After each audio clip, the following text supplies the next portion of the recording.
Hello and welcome to the morning sports briefing here on Wednesday, the 23rd of September. I do hope you are having a wonderful week. We have reached the halfway point, or we are reaching the halfway point today. And in news, New Zealand Sports Radio provide picture evidence of their new HQ and where the studio will be. The Royals trump the Kings in a run fest. We have the Warriors having a new signing. They also name their side for this weekend. Over in the basketball, well, they've taken a day off, so not much from there, to be honest. In the netball, we have different reports that have come out about what's going to happen on the international front. And we also have some news about mixed martial arts and its coverage here on New Zealand Sports Radio. So, folks, let's get into the squash news. And unfortunately, Paul Cole has dropped out of the Manchester Open at the semi-final stage. No shame, being beaten by the world number one, Mohammed El Shorbagy of Egypt. It was 11-4, 9-11, 11-9, 8-11. 11-7. So look, he went to 5 sets there. So yeah, good showing by Paul. Unfortunately, he came up short in that one. He now will travel to Cairo to play in the World Tour Finals, which is the top 8 players in that one, starting in about a week. As well, Joel King will also be in that event as well. So shame Paul fell at that stage, but congratulations on getting to the semi-finals of the Manchester Squash Open. I'm going to hand you over to Ashwin now. He's going to take us through our cricket update and that Royals news.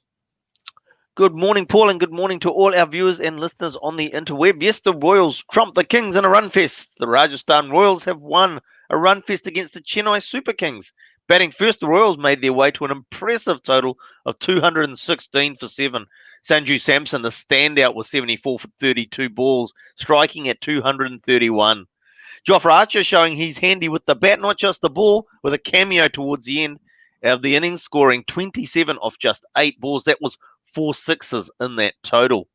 The Super Kings were a little slow out of the box, losing an early wicket and ultimately cost them in their run chase as they made their way to 200 for 6 off their 20, which is a pretty good effort as well. Archer, feeding off the momentum of his batting, was relatively cheap compared to all the other bowlers, as he only went for 6.5 runs and over off his 4 overs. So the Royals getting up and getting the chocolates. So moving on into some women's cricket news, the Indian women's cricket team is getting anxious about their future. They continue to train, although they don't know who they're going to be playing or when they're going to be playing. The BCCI postponed their planned series with England, which was scheduled for July and August.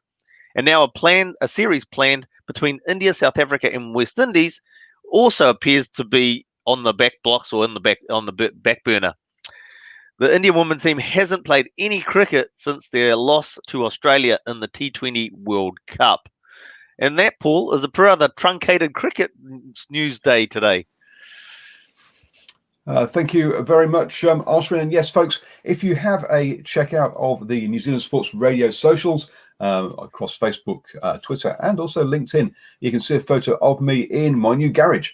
Yes, because that will be converted into the studio for New Zealand Sports Radio. So if anyone has any expertise on creating studios, please do reach out and let me know, give some advice and tips, especially on sound management, would be handy.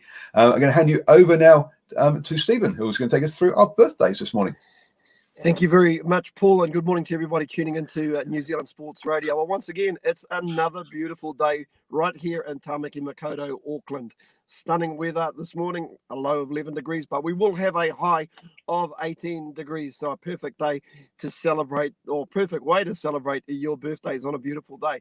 And in birthdays today, we look at the man called Towers, a very dependable All Black midfielder who could play second five or centre, and finally a cricketer who played the majority of his cricket in Australia but represented New Zealand, and that's where we kick off our birthdays this morning. Do we kick off or do we bowl off?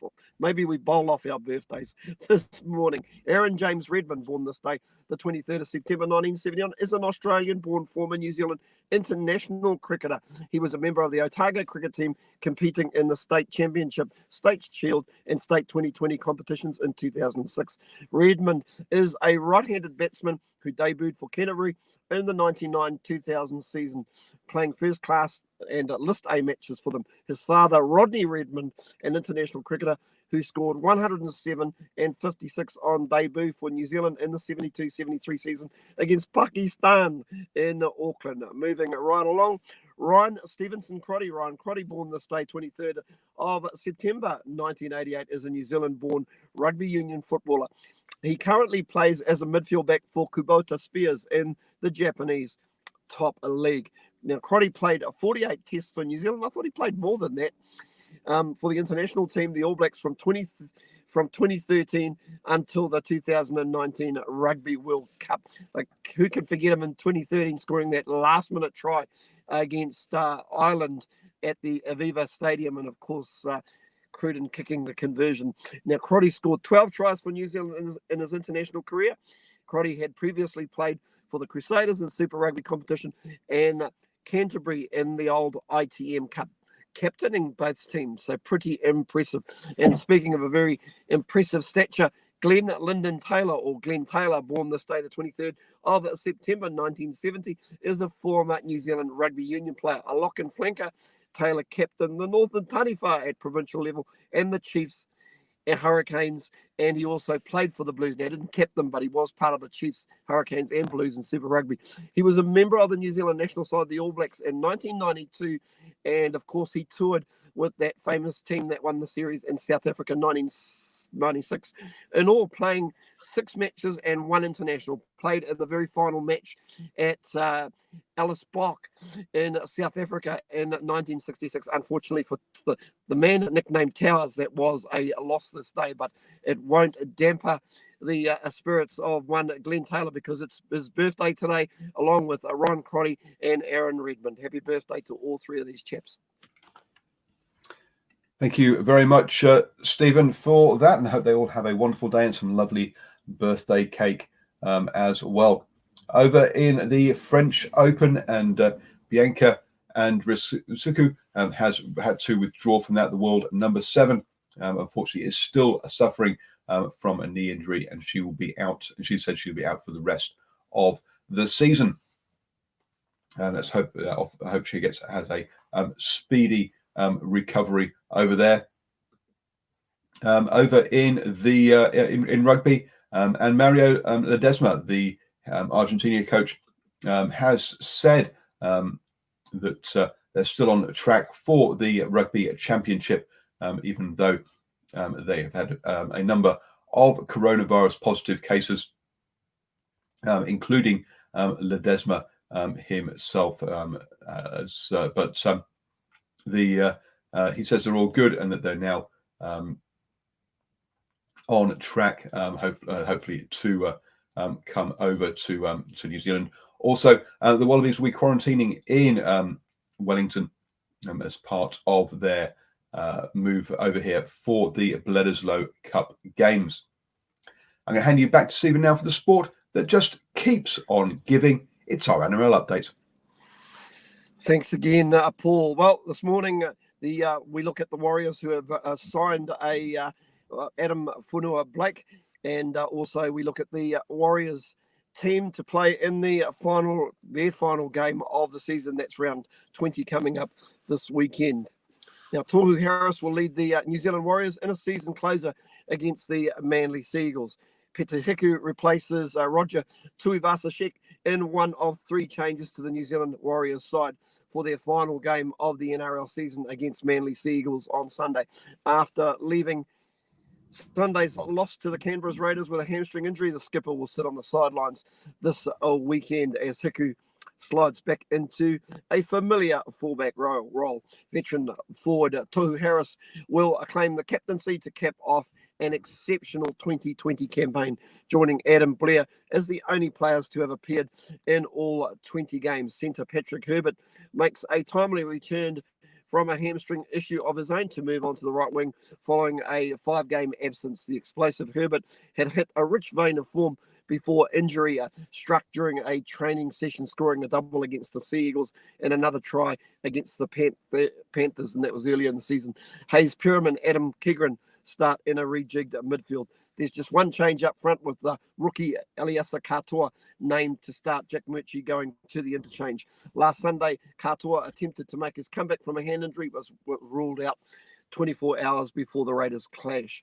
Rookie standout Jermaine Tonoa Brown also returns from a 1-game suspension to take on his place in the interchange. In their last outing in early August, the Warriors prevailed 26-22 over the Manly Sea Eagles. And the Manly Sea Eagles, well, I'll say they'll be pretty filthy at the moment, or grumpy, because one of their best players, Aiden Fonua-Blake, has been signed by the New Zealand Warriors. Now, probably one of the better props around. In fact, his form was very, very good up until round 12s. Now, yesterday, the Tongan International took to social media to confirm he's heading to the Auckland NRL club. It's the hardest decision I've had to make of my career, but after 6 years with this family, my time has come to an end, he said on Instagram.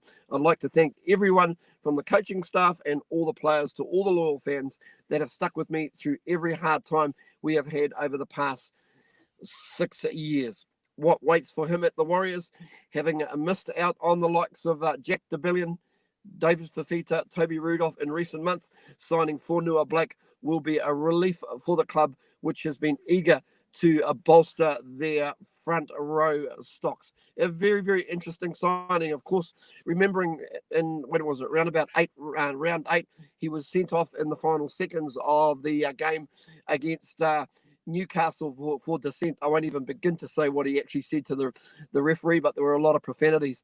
Fonua-Blake said in this response, Manly being denied a penalty try in the final moments of the match saw Newcastle hold on for a 14-12 win. And I also can recall his brother, who plays for the side, getting some heavy attention from the Newcastle forwards. So he was just a little bit hot-headed. So interestingly enough, also earlier in the season, he was one of the anti-vaxxers. So he does come with a little bit of history, but I guess it wouldn't be rugby league without anything else, Paul, because like you said at the top there, a lot of stuff also happens off the field, and it just keeps on giving. And speaking of giving, the two boys tonight, Sanjay and Brad, will be giving us a look into what's happening in rugby league on the standoff at 8 p.m. This evening. That's it from me. Exit stage right. Have a great day, everybody. We'll see you tomorrow morning. The show will go on at 8 p.m. this evening, but Ashwin will be producing it, and myself and Brad will be flying solo. But yes, do watch the standoff at 8 p.m. This evening. Thank you very much, Stephen. Have a fantastic day in that wonderful weather up there in Auckland. Moving on then into netball, and conflicting stories coming out about netball. The news stories today say that the Constellation Cup has been postponed till early next year, which we all, which is consistent with reports we saw last night.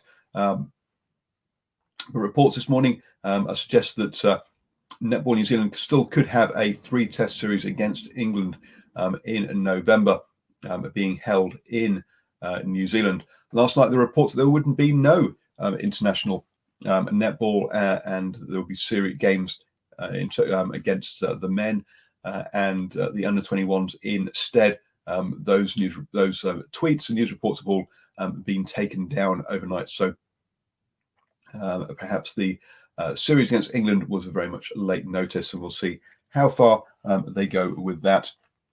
Remember, upcoming this weekend, we have the UFC happening, and we will have our new reporter, Scott, who's going to be our mixed martial arts reporter, will bring you results of that on Monday morning. So look out for our new reporter. We'll be talking about the UFC 253, I think it is, that's happening this weekend. Now you have over in the NBA, Just a reminder that there were no games yesterday. It currently stands at Miami Heat leaving Boston Celtics 2-1, and the LA Lakers leading the Denver Nuggets 2-0. Today, we'll see the Lakers and the Nuggets have their third game in their series. So let's see how that goes. That starts at 1 p.m. in New Zealand time. You can go back and listen to the basketball show that Daniel gave us last night, either on the New Zealand's Facebook page, or you can download that as a podcast as well, New Zealand Sports Radio, on your favorite pod catcher. You have now started the day the best way, up to speed with all the important sports news. Have a fantastic one, folks, and we'll be back here tomorrow morning at 7 a.m. with the morning sports briefing.